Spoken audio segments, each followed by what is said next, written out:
ఏలూరు జిల్లా వేమవరానికి చెందిన చేనేత కార్మికుడు సత్యనారాయణ అరుదైన ఘనత సాధించారు. ఒక్క జాయింట్ కూడా లేకుండా జాతీయ జెండాను తన మగ్గంపై నేశారు. 2400 దారాలతో చక్రాన్ని రూపొందించారు. ఈ జాతీయ జెండాను రూపొందించడానికి 4 ఏళ్లు పట్టిందని సత్యనారాయణ తెలిపారు. జాయింట్స్ లేకుండా మగ్గంపైన నేసిన ఈ జాతీయ జెండాను ఎర్రకోటపై ఎగురవేయాలని సత్యనారాయణ కోరుతున్నారు. అశోక చక్రాన్ని కూడా సాధారణ మగ్గంపైనే నేశానంటున్న సత్యనారాయణతో మా ప్రతినిధి శ్రీనివాస్ ఫేస్ టు ఫేస్.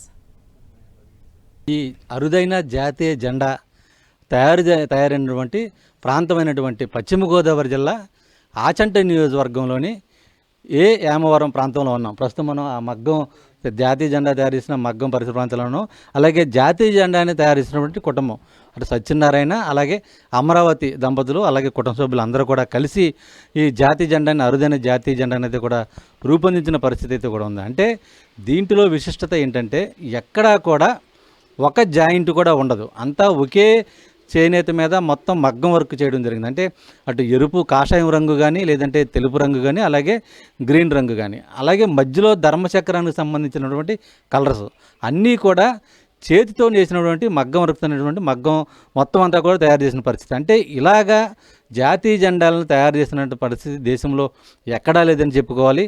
అంటే ప్రస్తుతం మనతో జాతీయ జెండా తయారు చేసినటువంటి సత్యనారాయణ ఉన్నారు. అంటే సరే చెప్పండి, అంటే మీరు అంటే చేనేత కార్మికులుగా పనిచేస్తూ ఉంటారు, మగ్గం వర్క్ చేస్తూ ఉంటారు. అంటే ఈ జాతీయ జెండా తయారు చేయాలి, ఇలా తయారు చేయాలనే ఆలోచన ఎలా వచ్చింది మీకు, ఎందుకు చేశారు? నేను మొదటగా లిటిల్ ఇండియన్స్ అనే ఒక షార్ట్ ఫిలిం చూశానండి. ఆ షార్ట్ ఫిలింలో ముగ్గురు యువకులు మన 3 రంగులు తీసుకుని అది కుడతారండి. అప్పుడు నేను చేనేత కార్మికుడిగా ఈ ఈ కుట్టు అతుకు లేకుండా ఎందుకు తయారు చేయకూడదనే ఆలోచన నాకు అప్పుడు కలిగిందండి. దాని గురించి ఇది పింగళ వెంకయ్య గారి స్ఫూర్తితో అతుకులు లేకుండా తయారు చేస్తే ఎలా ఉంటుందన్నది అప్పుడు నాకు ఐడియా వచ్చిందండి. అప్పటి నుంచి నేను ఈ జెండాలో మెలకువలు తీసుకుంటానికి చాలా కష్టపడ్డానండి. తర్వాత 4 సంవత్సరాలకి ఈ జెండా పూర్తయిందండి. మీరు తయారు చేసిన జెండా అంటే ఏం చేయాలనుకున్నారు, ఏ విధంగా ఉందనుకో? ఇప్పుడు మన ఎర్రకోట మీద ఎగరేసే జాతీయ జెండా ఖాదీ జాతీయ జెండా ఎగరవేస్తారండి కర్ణాటక నుంచి. ఇప్పుడు అతుకులు లేకుండా కుట్లు మనం లేకుండా అశోక చక్రం కూడా, ధర్మచక్రంలో కూడా దారాలు ఏకవస్త్ర జాతీయ జెండా మన దేశ ఐక్యతకు సంబంధించింది జాతీయ జెండా తయారు చేసి ఒక్కసారైనా ఎర్రకోట మీద పింగళ వెంకయ్య గారి స్ఫూర్తితో ఎగరవేయాలన్నది నాకు అప్పుడు అనిపించిందండి. అదే తడువుగా నేను ఈ జాతీయ జెండా ఒక్కొక్క రోజు ఒక్కొక్క విధంగా నాకు ఫెయిల్యూర్ అయిపోయేదండి. అలాగ ఒక్కొక్క జాతీయ జెండా తయారు చేస్తూ ఉంటే లాస్ట్కి నాకు 8x12 జాతీయ జెండా తయారీకి నాకు మీరు మీ వారు అంతా కూడా కలిసి తయారు చేశారని చెప్తున్నారు. దీనికి సంబంధించి మీకు ఏమనిపించింది? మొత్తం ఇలాగ తయారు చేస్తుంటే మొత్తం కుటుంబ ఆర్థిక పరిస్థితి ఏమి రావట్లేదు, ఈ జాతీయ జెండా చేస్తున్నారు, మీకు కోపం ఆవేశం ఇట్లాంటివి రాలేదు? ఎలా చేశారు మీరు? జాతీయ జెండా తయారు చేసినప్పుడు అయితే ఇలాంటిది ఎక్కడ తయారవ్వలేదు కాబట్టి చాలా ఫస్ట్ అయితే మాకు ఇది కింద ఉండేదండి తయారు చేయడానికి. ఆయన మగ్గం అంటే మేము ఇంట్లో చేసుకుంటేనే కానీ వెళ్ళదండి ఇంట్లోని. అలాంటిది ఇది పెడుతుంటే ఇవన్నీ ఎందుకని అనిపించిందని ఫస్ట్లోని.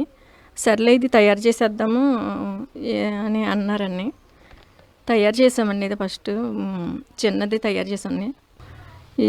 ఈ జెండా మేము ఒకటేనండి, మెయిన్ ఏంటంటే ఎర్రకోట మీద ఎగరాలి ఇవ్వాలన్న ఉద్దేశంతో ఆయన తయారు చేశారండి. ఒకే మొత్తం చేనేత మగ్గం మీద కుట్టులు కానీ, అల్లికలు కానీ, అలాగే కటింగ్లు కానీ లేకుండా చేసినటువంటి జాతీయ జెండాను అరుదైన జాతీయ జెండాగా గుర్తించాలి.